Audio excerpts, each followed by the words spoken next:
सावधानी से सुनना। जब जीवन में कहीं समस्या खड़ी हो जाए, बहुत विकट समस्या है और कोई हल ना मिल रहा हो जाता है जीवन में, कोई घड़ी ऐसी आके खड़ी हो जाती है जहाँ पर हमको सोचने के लिए समय नहीं है। तब शिव महापुराण की कथा वर्णन करती है, शुक्रवार के दिन अगर शंकर के मंदिर में जल चढ़ाया जाए तो नारी का अखंड सौभाग्य होता है। शिव कथा कहती है, नारी की जिंदगी में जब कोई विषम परिस्थिति आ जाती है, एक नारी शुक्रवार के दिन बेलपत्री के वृक्ष के नीचे बैठकर घृत का दिया लगाकर शरीर में जो रोग है उसका स्मरण कर कर शंकर जी से विनय कर कर, हे भोलेनाथ, आपने शुक्र देवता को संजीवनी मंत्र दिया है, तो क्या आप मेरे को वो मंत्र प्रदान नहीं करोगे? मेरे रोग, मेरी बीमारी, मेरे दुख को आप नहीं हरोगे?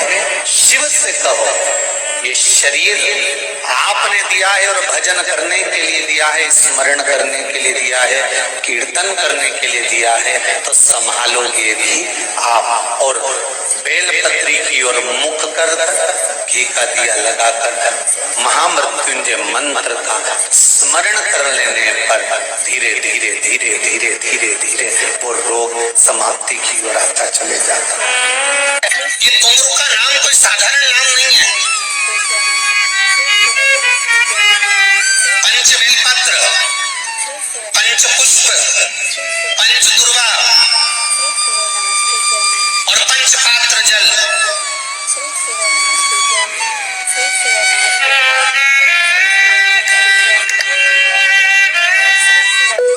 पांच पुष्प, पांच बेलपत्र, पांच दुर्वा और पांच पात्र, मतलब 5 लोटा जम के बोलो जल।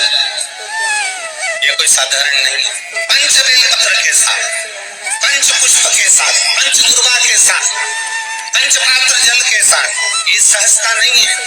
बहुत ध्यान दीजिएगा। बहुत जिन जिन बच्चों के विवाह में देरी हो रही हो, बेटा बेटी के विवाह में देरी हो रही हो, या सफेद आंकड़े की जड़ तुमरुका जी के नाम से बांधने के बाद भी गर्भ नहीं खेल रहा, तो ये नंदीश्वर शिव महापुराण की कथा खगड़िया में जो चल रही है बिहार में, इसके आज शुरू के दिन की कथा का स्मरण करिएगा। 5 बेलपत्र, 5 दुर्वा, 5 पुष्प और 5 लोटा जल। सोमवार के दिन शिव जी के मंदिर में प्रातः के समय पर बाबा को 1 बेलपत्र, 1 दुर्वा, 1 पुष्प, 1 लोटा जल समर्पित कर थोड़ी देर रोककर श्री शिवाय नमस्तुभ्यम या पंचाक्षर मंत्र ओम नमः शिवाय स्मरण कर कर, महामृत्युंजय मंत्र का स्मरण कर कर, फिर बेलपत्र, फिर दुर्वा, फिर पुष्प, फिर जल। ऐसा 5 पंच बेलपत्र, पंच दुर्वा, पंच पुष्प, पंच पात्र जल तुमरुका जी का नाम लेकर समर्पित कर कर उस जल का आचमन करिए। 5 सोमवार या 7 सोमवार करिए, बाबा गर्भ अवश्य ठहराएगा और संतान अवश्य हो। तुमरुका जी के नाम का स्मरण ही जीव का आनंद दे जाता। बोल तुमरुकेश्वर महादेव की, नंदीश्वर महादेव की।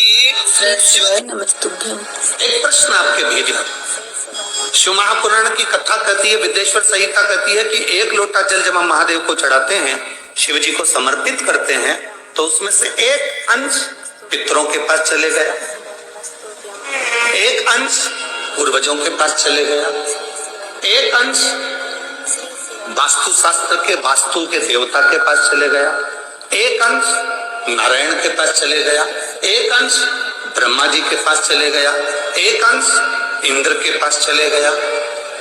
विदेश्वर संहिता कहती है कि शंकर जी पर समर्पित जल के 33 कोटि देवी देवताओं के हिस्से हो जाते हैं केवल 1 लोटे जल में से, 1 लोटा जल में से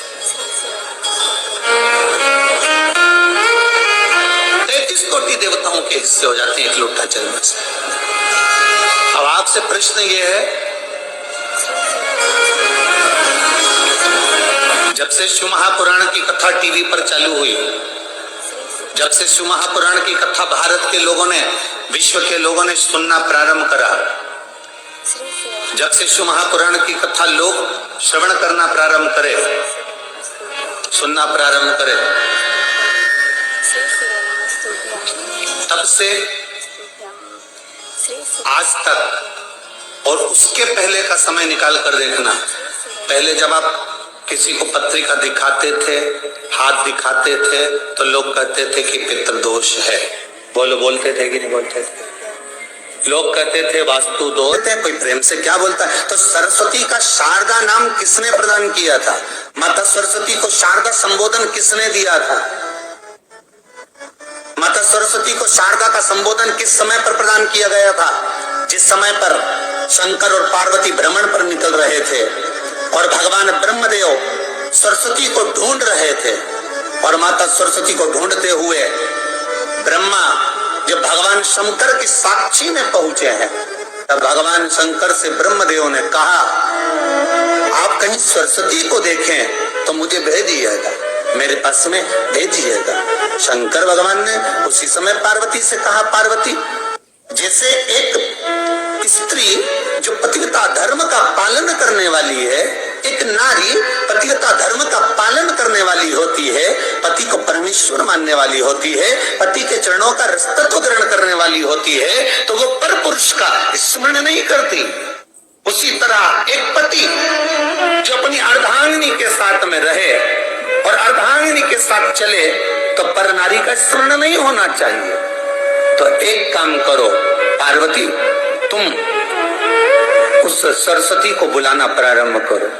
अब पार्वती जी ने कहा, सरस्वती तो मेरी बहन जैसी है, सरस्वती तो मेरी सखी जैसी है, अब मैं उसको अगर बुलाऊं, आवाज दूं, अच्छा नहीं लगेगा। तो माता पार्वती जब ढूंढते ढूंढते ढूंढते ढूंढते शंकर भगवान के साथ में भ्रमण करती करती पहुंची, तो क्या देखती है माता पार्वती कि एक सरोवर के पास में माता सरस्वती बैठकर सरोवर में अपना मुखाग्रविंद देख रही थी। श्वेत वस्त्र था मेरा माँ का, और बड़ी सुंदर गले में माला पहन रखी थी माता सरस्वती ने, और एक सरोवर में माता सरस्वती अपने मुख को जब निहार रही हैं, उस दर्पण के भाव में अपने प्रतिबिंब को देख रही हैं, तब उस समय पर माता पार्वती ने कहा, शारदा, सरस्वती को लगा कि मेरा संबोधन ये किसने कहा। पलट कर देखा, सरस्वती ने कहा, पार्वती तुम?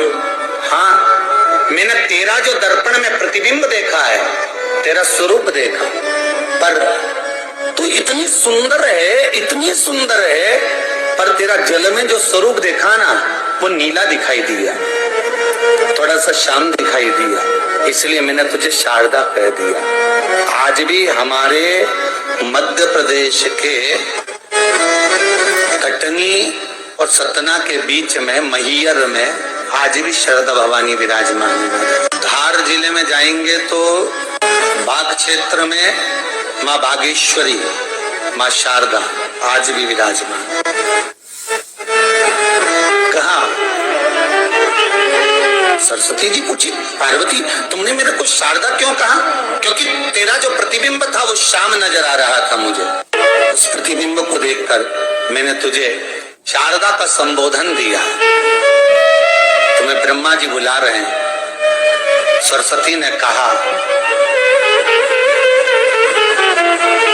पार्वती मैया, दीदी, आपने मुझे जो नाम दिया है, जगत के लोग, संसार के लोग मुझे इस नाम से जब पुकारेंगे, तो ये शारदा, ये सरस्वती स्वयं उसके कंठ पर, उसके मस्तिष्क पर सदा विराजमान रहेगी, ये शारदा बनकर। इसलिए हमारे स्कूलों में, हमारे काव्य ग्रंथों में, हमारे जो कविगण रात्रि को जो काव्य पाठ करते हैं, कविता का स्मरण करते हैं, वो सरस्वती की वंदना नहीं करते, हे शारदे माँ, शारदा की वंदना करते।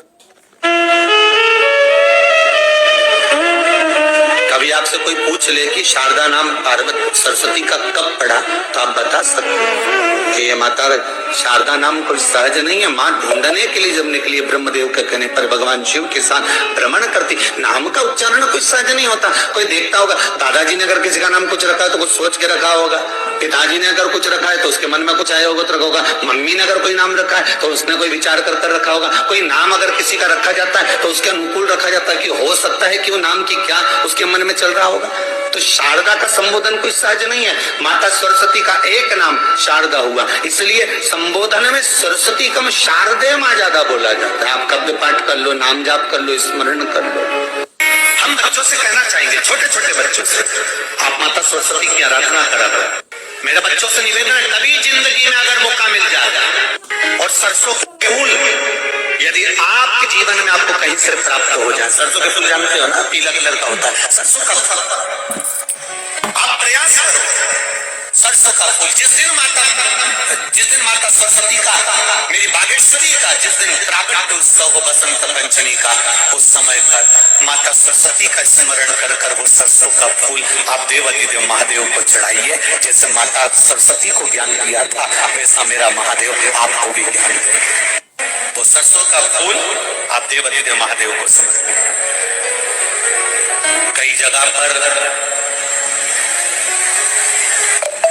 आम के जो झूमर होते हैं वो, कई जगह पर सरसों का पुष्प, सरसों का फूल वैसे शिव महापुराण के अनुसार अगर हम देखें तो बड़े रोग में भी कार्यगर होता है। जिसको कैंसर जैसा रोग हो जाता है या किडनी लीवर जिसका डैमेज हो जाता है, इसके लिए हमने पहले भी कथाओं में वर्णन किया। बसंत पंचमी का दिन, महाराज सरस्वती का दिन, जिस दिन जो बच्चा पढ़ने में कमजोर होता है उसके हाथ से बसंत पंचमी के दिन सरसों के 31 फूल शंकर जी को चढ़ा दिए जाते हैं तो बच्चा पढ़ने में अव्वल निकल जाता है। उसके बच्चे को कभी नहीं कह सकते कि पढ़ने बैठ, वो खुद बैठेगा। केवल आज बसंत पंचमी का दिन, एक ही दिन चढ़ता है। और बाकी के सरसों के फूल आपको मालूम है कि रोग मुक्ति के लिए तो होते ही हैं। ये तो आपको पहले भी वर्णन किया महाराज